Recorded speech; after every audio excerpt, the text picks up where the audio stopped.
Короната влијае не само на спортот, како што разговаравме пред малку, секако влијае и на културата, влијае на самиот социјален, на нашиот општествен и економски статус, можам да кажам, кај некои луѓе ќе се променат работите за жал или за добро после постпандемиски. Кога е во прашање она што значеше влијание на коронавирусот во рамките на културата, каде сме сега и каде одиме, архива на рефлексии. За ова иницијатива зборуваме со Виолета Качакова од Локомотива. Телефонски се вклучуваме. Добро утро, дали се слушаме? Добро утро, се слушаме. Благодарам на поканата во утрински брифинг. Господја Качакова, архива на рефлексии, момент кога самите културни работници ќе зборуваат, односно зборуваат за импактот на COVID-19. Оваа програма, оваа иницијатива, што носи самата, што има опфатено до сега? Па вака, како што најавивте, значи генерално културниот сектор пред се во институционалниот живее во доста кревки услови, а овие услови станаа многу попроменливи и поризични со самата пандемија. И сериозно, посебно е во контекст на нашето работење, многу влијаеше на можноста пред се на реализација, а и понатака и начинот на самите програми, условите за работа, меѓународната соработка, уметничката продукција и така натаму. И сега решивме ние да направиме една рефлексија како таа влијае на овој културен сектор, меѓутоа таа рефлексија да не биде само локална, значи од аспект на културните работници во Македонија, во нашата земја, него да поканиме наши културни соработници, уметници, критичари, активисти од граѓанското општество кои делуваат во еден поширок контекст, а тоа е европски па и светски. Поканивме луѓе од регионот, поканивме луѓе од Западна, Северна Европа, па дури и наши соработници од Русија и САД, да го дадат своето мислење како и што се случува конкретно во нивните контексти. И идејата беше буквално слободно да се предложи, да се критикува, па дури да се шпекулира од позиција на нивното професионално искуство и делување во сферата, на прашање кои што се поврзани со културна солидарност, можноста за работа во овие услови, модели за поддршка за современа продукција генерално и во условите што настанаа после COVID, односно да се даде една паралела помеѓу што се случува во општество, што се генерално крепки условите за работа на културните работници и уметници како нашето, и во оние општества каде што системот е малку поорганизиран и самата поддршка на културната продукција. Кога ќе видам со кои се ја правите ова иницијатива, велам на луѓе кои што се опфатени од државите околу нас, опфатени се речиси сите наши соседи, ако не и сите. Имате и луѓе од Германија, Русија, Швајцарија, Данска, Холандија. Кога се разговара за позицијата на културните работници, нивните искуства во нивните држави, со оглед на тоа што пак здравствените системи сами по себе влечат политика на суверенитет во начинот на справување со коронавирусот. Каква е разликата на погоденоста и позицијата на културниот работник во секоја од овие држави ако се направи споредба со македонските културни работници? Па не можам да кажам во секоја држава, меѓутоа може да се каже генерално на ниво на регион. Така, мислам ситуацијата во нашата земја и во регионот горе-долу е слична, бидејќи мерките и механизмите за заштита на работата на културните работници, условите во кои тие работат, особено да речем оние што работат во сферата на изведувачките уметности, каде што физичкиот простор и социјалната блискост е многу битна. Сега, ако постојат мерки за заштита и услови за работа кои што се креираат соодветно на ситуацијата, во тој случај и ефектите врз работата, нивниот живот и условите за работа и за живење ќе бидат нели полесни. Сега во одредени земји веќе гледаме, ги читаме како што се во Германија или во поразвиените западноевропски земји, мерките се поразвиени, имаат сериозен систем на бенефити кои што возможуваат, ако не барем креирање на услови на работа, заштита на нивните, да речеме, работнички права, стабилност и живот, за да можат во подобри услови да работат да продолжат со работата, се надавам од таква каква што беше до сега, можеби во некој период од идната година. Меѓутоа многу е битно тука и прашањето на културата на солидарност, што тоа значи солидарност, и ќе видиме, значи видеата се ставаат на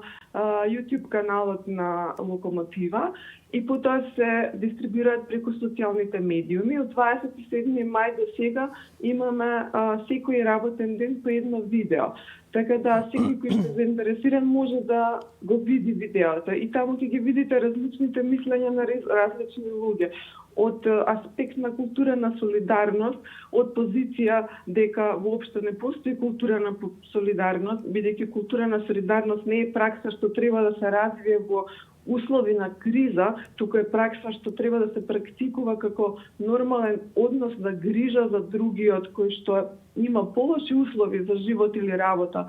во концепт да е на социјална држава, до култура на солидарност што подразбира едно поинакво ниво на солидарност во контекст на кризата, каде што луѓето преку една колективна свест, грижејќи се за себе и практикувајќи ги мерките за заштита препорачани здравствените работници, имаат колективна свест и се грижат за здравјето на останатите сограѓани.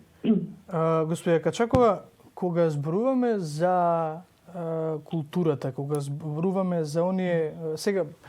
за посебни настани, еве ќе го земам в предвид киното, ќе го земам в предвид театарот, ќе ги земам в предвид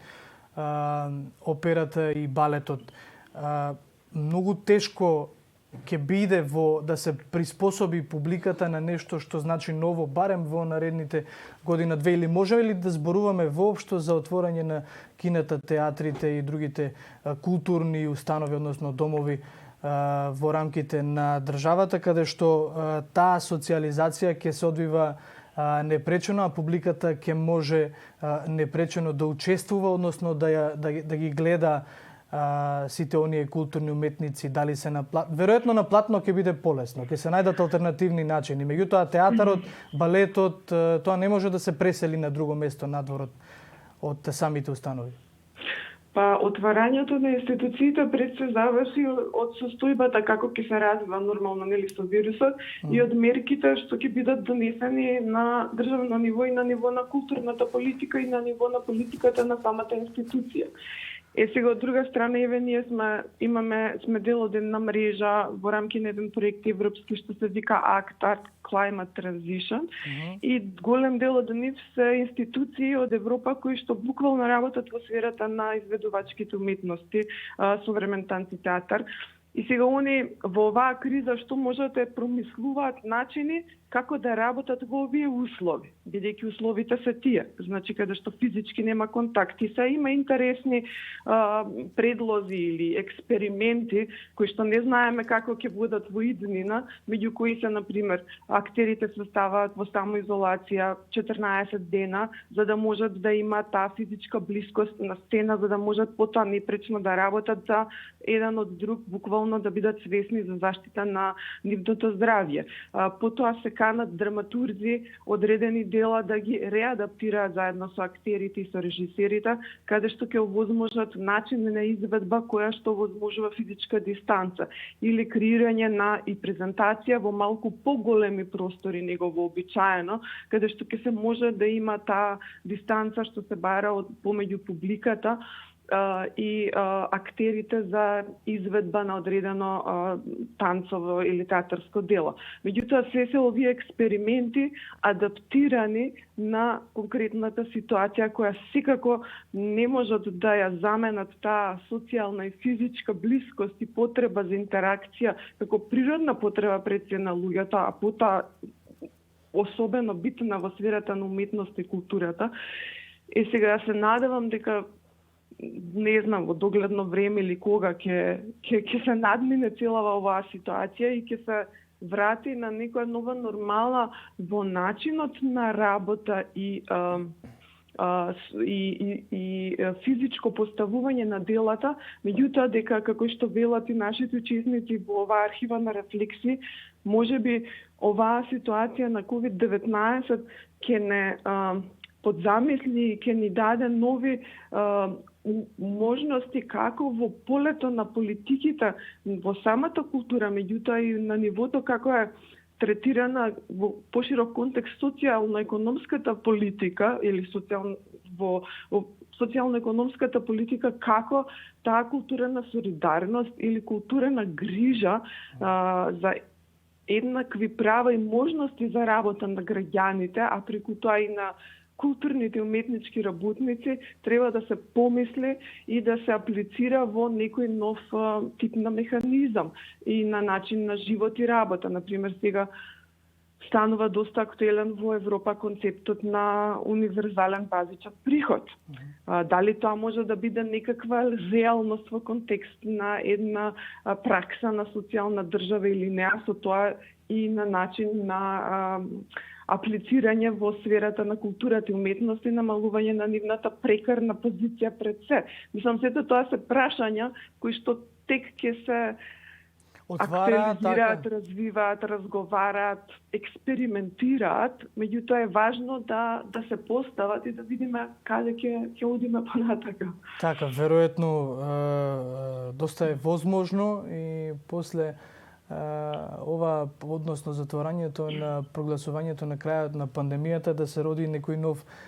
културен правец со некои нови техники. Господја Виолета Качакова од Локомотива, ќе напоменам, архива на рефлексии, тоа ќе биде своевиден видео зборник со доста искуства од културни работници, не само од Македонија, туку и од државите околу нас, од Европа и од светот. На YouTube каналот на Локомотива веќе има неколку видеа, ќе можете да ги погледнете. Сите, ќе ви се заблагодарам овде за вклучувањето во утрински брифинг.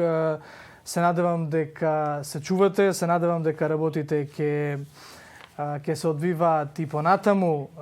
без некакви проблеми, дека ќе се вратиме во на нормала каде што ги знаевме, како што реков, културните установи такви какви што се место за пред се социјализација, меѓутоа и своевидна нели катарза за самата публика. Господја Качакова, ви благодарам. Ви благодарам уште еднаш на поканата.